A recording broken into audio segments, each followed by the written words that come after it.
नमस्कार दोस्तों, स्वागत है आपका एक और प्रेरणादायक कहानी में। दोस्तों, कहीं ना कहीं आपके मन में भी यह विचार तो आता ही होगा कि मैं किसी कार्य पर ध्यान केंद्रित नहीं कर पाता। मेरे मन में नकारात्मक विचारों का तूफान चलता रहता है। मैं करना तो बहुत कुछ चाहता हूँ, लेकिन मेरे मन में उठ रहे सवाल मुझे अंदर से कमजोर बना देते हैं। दोस्तों, यही सब सवाल हमें आगे बढ़ने से रोकते हैं। इसलिए इस कहानी को अंत तक जरूर सुनें, ताकि आप अपने मन में उठ रहे सवालों को शांत कर सकें। एक नगर में लोग खुशियां मना रहे थे। उस नगर में खुशियों का माहौल था। एक तरफ जहां लोग खुशियां मना रहे थे, वहीं दूसरी ओर एक लड़का उन सबसे अलग होकर एक पेड़ के किनारे उदास होकर बैठा था। उसे मन ही मन यह चिंता सताए जा रही थी कि परीक्षा नजदीक आ चुकी थी और वह चाहकर भी पढ़ाई नहीं कर पा रहा था। वह चाहकर भी पढ़ाई में मन नहीं लगा पा रहा था। वह जितना पढ़ाई के बारे में सोचता, उसके चेहरे पर उतनी ही निराशा और हताशा बढ़ जाती। वह सभी विचारों के बारे में सोच ही रहा था कि तभी वहां से एक गुरुवर गुजर रहे थे। उन्होंने जब उस लड़के को देखा तो वह समझ चुके थे कि लड़का कुछ परेशान है, जरूर कोई समस्या है। इसलिए वह उस लड़के के पास पहुंचे और उस लड़के से कहते हैं, क्या बात है बेटा? पूरा गांव खुशियां मना रहा है। गांव में खुशियों का माहौल है और तुम यहाँ इस सुनसान जगह पर बहुत उदास लग रहे हो। आखिर बात क्या है? उन गुरुवर की यह बात सुनकर उस लड़के ने चेहरे पर मुस्कान लाने की कोशिश की, लेकिन मन में चिंता भरी होने के कारण वह मुस्कुरा ना सका। इस पर गुरुवर एक बार फिर उस लड़के से कहते हैं, आखिर क्या समस्या है, तुम मुझे बता सकते हो इस पर? वह लड़का उन गुरुवर से कहता है, हे गुरुवर, मेरी परीक्षा बहुत नजदीक आ चुकी है और मैं चाहकर भी पढ़ाई नहीं कर पा रहा। पढ़ाई में मेरा मन ही नहीं लग रहा। इस पर वह गुरुवर उस लड़के से कहते हैं, परंतु क्यों, इसके पीछे कोई तो कारण होगा। इस बार वह लड़का उन गुरुवर से कहता है, हे गुरुवर, मैं जब भी पढ़ाई करने बैठता हूं और इस बीच मेरे मन में तरह तरह की शिकायतें उभरने लगती हैं। चिंता मुझे परेशान करने लगती है और एक के बाद एक नकारात्मक विचार मेरे मन में उमड़ते ही चले जाते हैं और उसके बाद मेरा पढ़ने में तनिक भी मन नहीं लगता।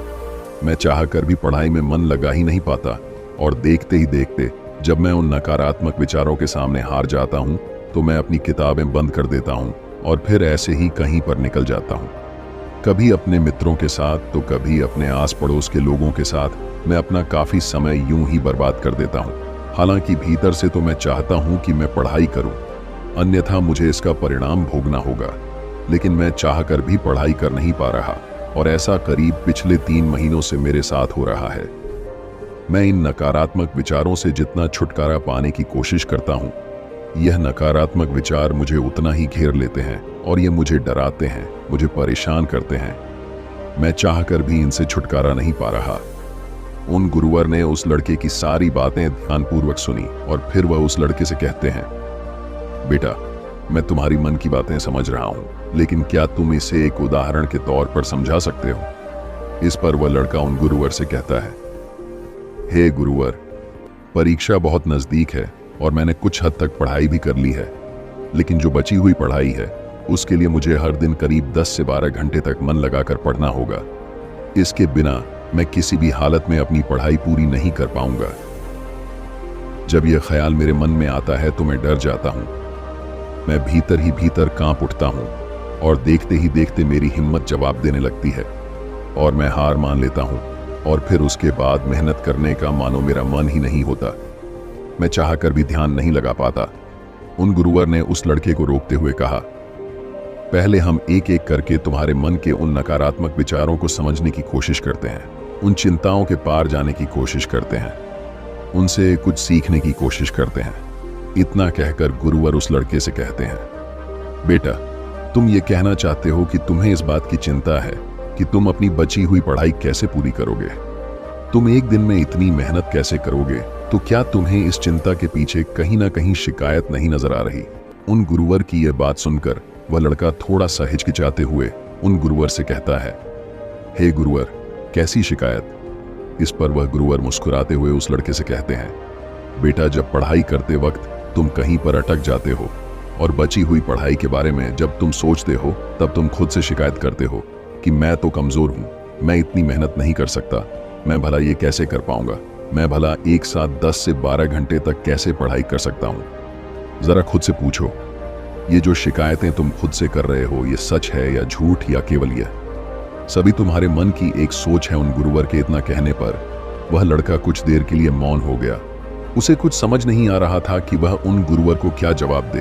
तभी वह गुरुवर उस लड़के से कहते हैं, बेटा, ऐसा कहाँ लिखा है कि तुम इतनी मेहनत नहीं कर सकते? ऐसा कहाँ लिखा है कि तुम्हारे पास इतनी मेहनत करने की क्षमता नहीं है?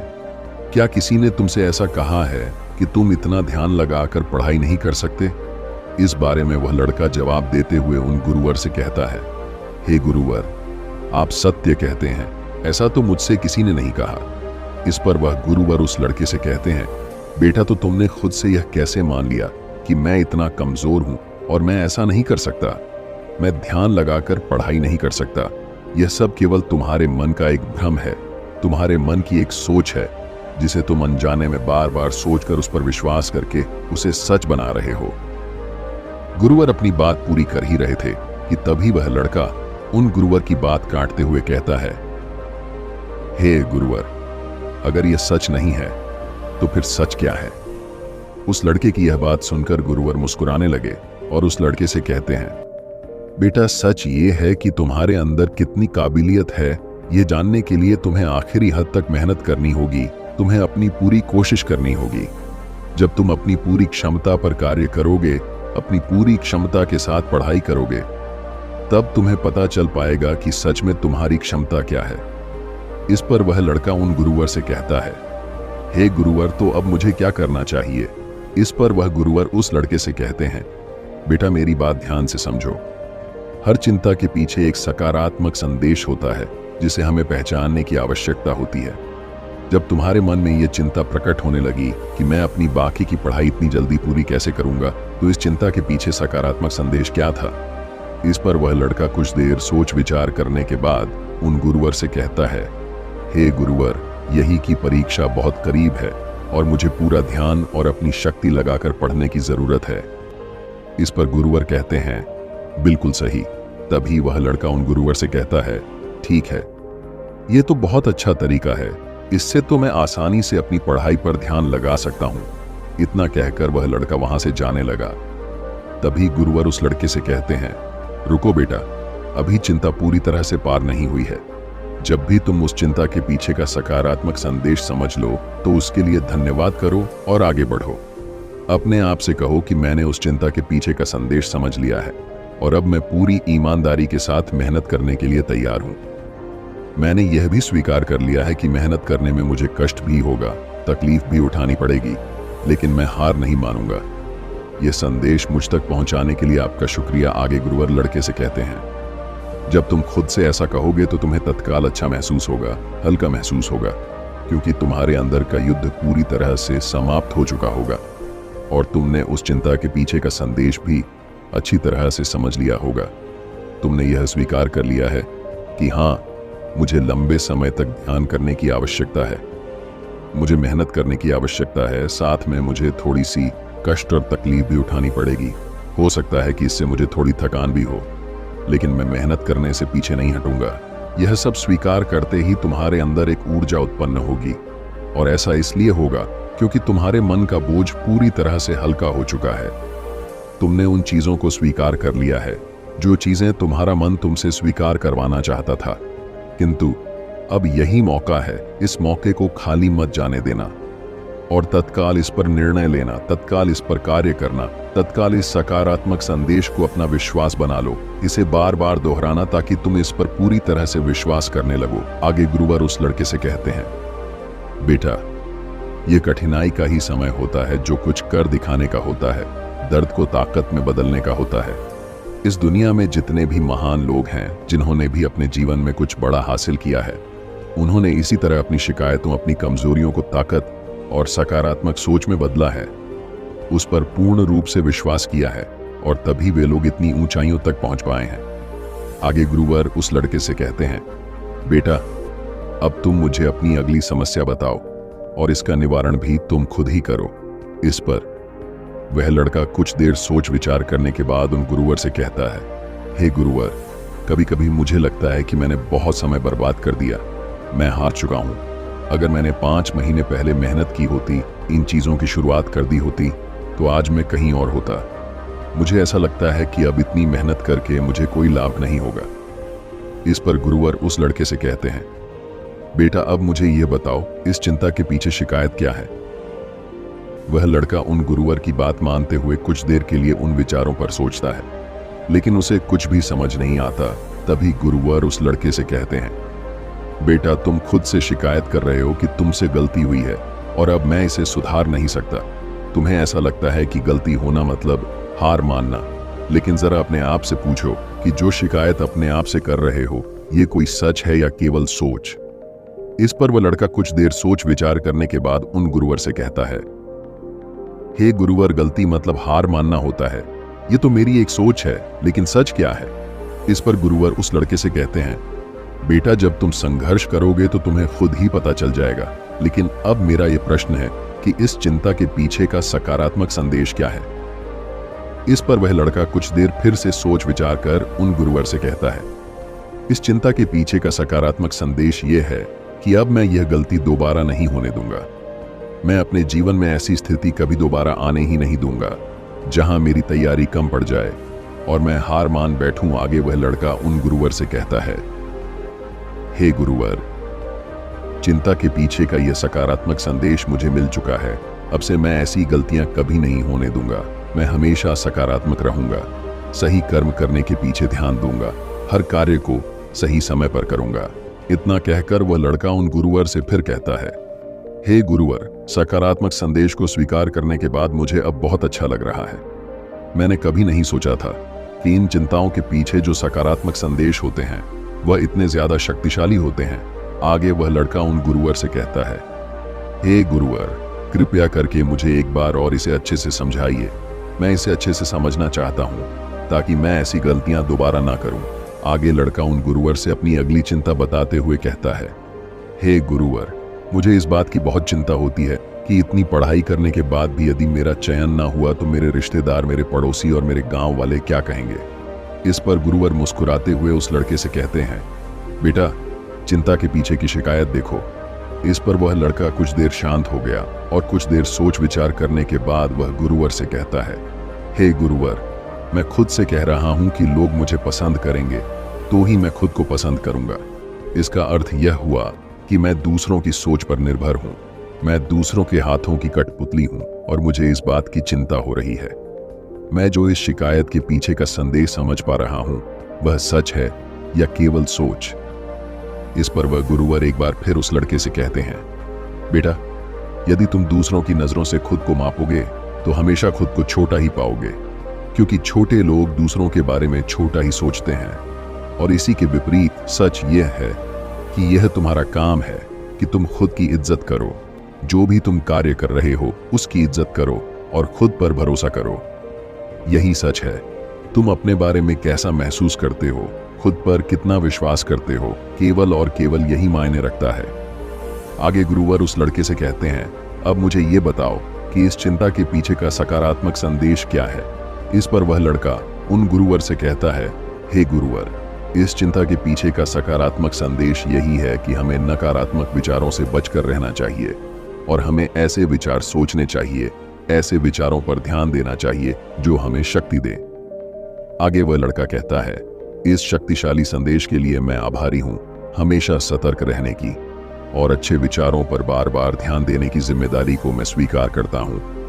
अब से केवल और केवल मैं खुद पर विश्वास करूंगा, अपने कर्मों पर विश्वास करूंगा और मैं यह देखूंगा कि मैं क्या कर रहा हूं और मुझे क्या करना चाहिए।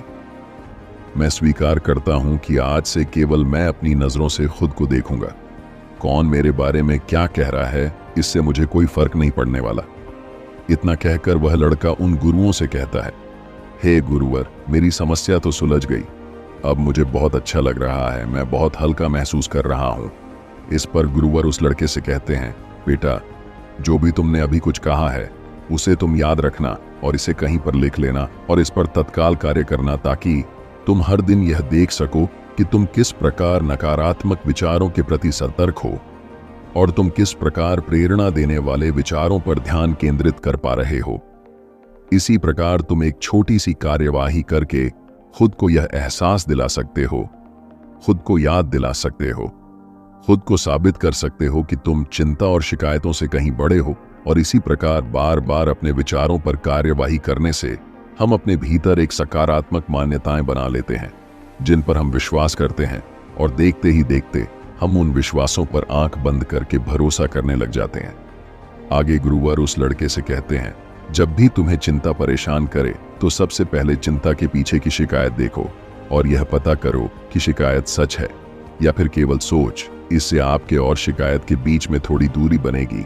इस शिकायत का कड़वापन और असर थोड़ा सा कम होगा और आप उसके बारे में जानो, उसे पहचानने की कोशिश करो, उसके पीछे का सकारात्मक संदेश जानने की कोशिश करो और एक नई मान्यता तैयार करो।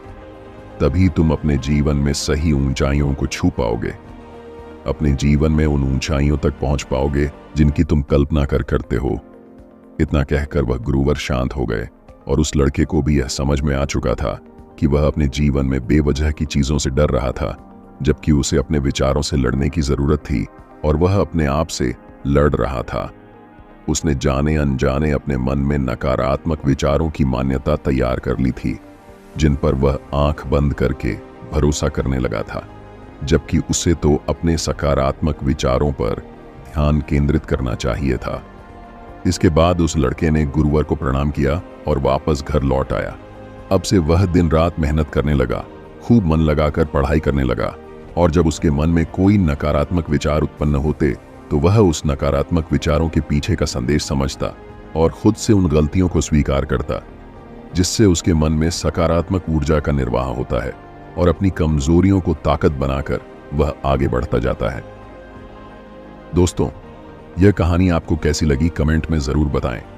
मुझे उम्मीद है कि आपको आज की वीडियो पसंद आई होगी, तो इस वीडियो को उस इंसान को शेयर करें जिससे यह कहानी सुनने की जरूरत है, और इस वीडियो को लाइक और सब्सक्राइब करके बेल आइकन जरूर दबाएं। मिलते हैं ऐसे ही किसी नई प्रेरणादायक कहानी के साथ। तब तक के लिए नमो बुद्धाय।